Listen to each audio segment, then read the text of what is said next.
کردی کتک هم زدی. خانم حاجی از سفر برگشته هیچی بهش نگفتی؟ 10 دفعه اومدم بگم نشد. والا سخته، بلا سخته. سخته؟ اشکالی نداره. من صبح میرم محضر طلاقتون میدم، وقت همه چی راحت میشه. میخوای من سکته کنم؟ من با آدم ترسو حسود نمیتونم زندگی کنم. نمیذارم بری. باید تکلیف من رو روشن کن.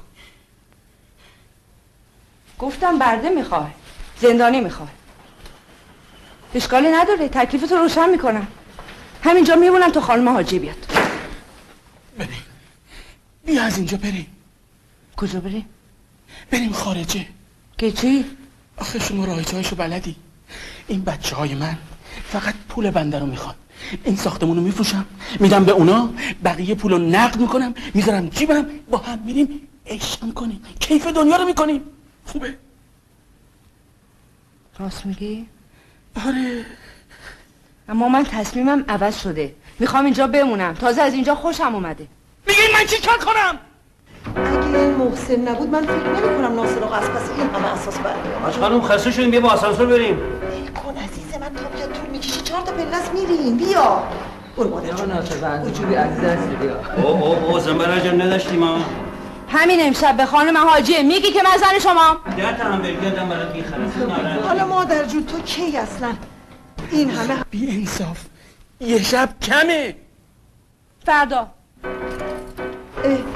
نمیری انگار زنگ بزنه بهش.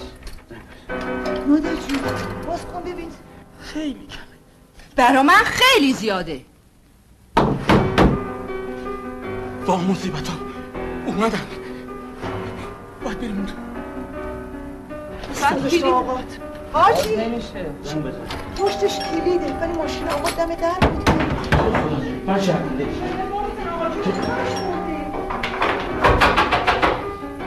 چه خبره؟ سب کنید و باز کنید. الان کلید گیر کرده واسه این چه پشت در مونده. سلام آقا جون. سلام بابا. سلام آقا. چقدر زود اومدین حالا؟ چقدر بهت خوش گذشته والا. ما 10 ساعته داریم اونجا حمالی میکنیم. الحمدلله تموم شد. فردا اساساشون ور میدارن میارن. آقا جونم از خوشحالی زبونش بند اومده. حاج آقا دست شما درد نکند. انگار رفتین مکه و برگشتین. راست میگی آقا جون، دستتون درد نکنه. ان توی عروسی طاهره و داماده محسن جبران کنید. همونجور که می‌خواستی شد. دیگه هممون دور همین الحمدلله مگه همینه. علی بی تربیت. دست نزن به کیف مادر جون. چه خوشگله مادر، از اونجا آوردی؟ نه مال من نیست مادر جون. من نیست بیرون نکن ببینم این مال کیه. حاجی این کیف مال کیه اینجا؟ والا من یه مسئله واسه خونه نیستم. چه می‌دونم مال کیه؟ من این همه اینجا رو مرتب میکنم هم چیزی ندیدم. مال مهمونای پریشب احتمالاً مال دختر حاج مرتضی، دختر حاج کریمی کسی بود. واسه اونجا چیز. از پریشب تاری یعنی اینجا مونده من ندیدم. حاجی خانم چیکار به کیف مردم داری؟ شاید سر بریده توش باشه. این چه حرفیه میزنی حاجی جلو بچه‌ها؟ خب من میخوام ببینم اصلا یکی بالاخره جا گذاشته. برای چی باید اینجا کیف مال منه. آقای حاجی شما که میدونه مال منه. بنده از کجا بدونم؟ من اصلا با کیف شما چی کار دارم خانم؟ این تو دستشویی خونه ما چی کار میکنه؟ والا من نمیدونم، از خودشون بپرسین. خانم حاجی، آقای حاجی من اون تو حبس کرده. دفعه اولش هم نیست. دفعه اولشون نیست؟ دختر مردم رو واسه چی حبس کردی اون تو؟ آقای حاجی چرا بهشون نمیگین که دختر مردم زن قانونی شماست؟ چرا ما رو به هم معرفی نمی‌کنی؟ زن قانونی؟ این داره چی میگه حاجی؟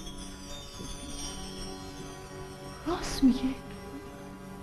با شمام راست میگه؟ صبر کن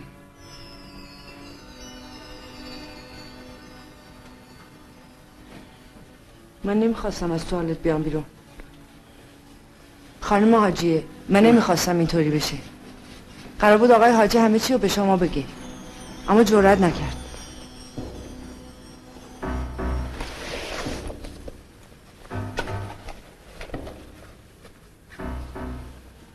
ببخشید.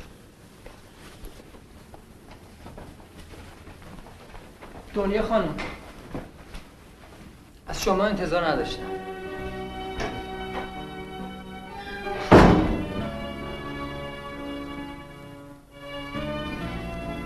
نبینم حاج آقامون ترس برش داشته بعد اون همه شری و شلتاقی.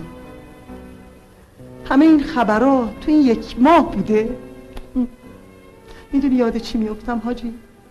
اون وقتی که اسمت در نیومد برای مکه، حتی دلت نمیخواست منو بفرستی تنهایی حج. حالا میفهمم که چرا منو تنهایی فرستادی کردنو. ثواب اون حجرالاسود و این خاک تربت هر دوش پای تو. من نه به خدا کار دارم نه به پیغمبر. اونا جای حق نشستن، من فقط با خودم کار دارم حاجی. تو این همه سال من برای شما چی کم گذاشتم؟ از زن بودن و مادر بودن چی کم گذاشتم؟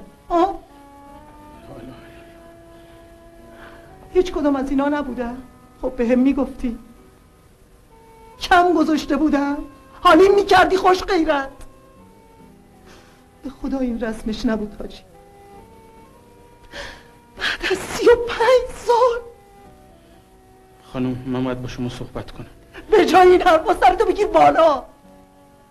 یا نه نگیر بالا، میترسم شرمت بیاد. مردی و شرمندگی با هم جور در نمیاد. تو چشای این بچه هاتم نگاه نکن، پدری و خاری هم با هم جور نمیشه.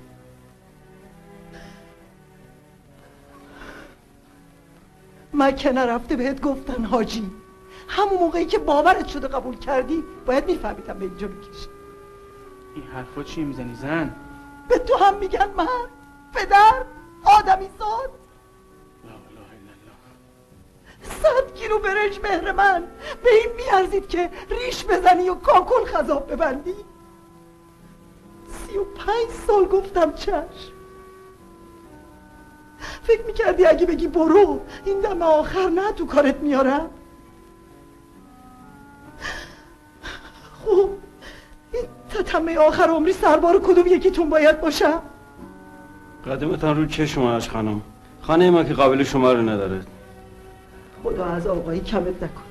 فعلا میرم خونه داداش عظیم تا ببینم چی میشه. این چه حرفی میزنی مادر جون؟ میریم خونه خودمون. ناصر خان علی رو بیار بریم. مادر جون شما هر جا بری منم باهاتون میام. دیگه حاضر نیستم تو این خونه زندگی کنم. تو همینجا پیش آقا جونت میمون. احترامشو نگردار. شاید من کم گذاشتم.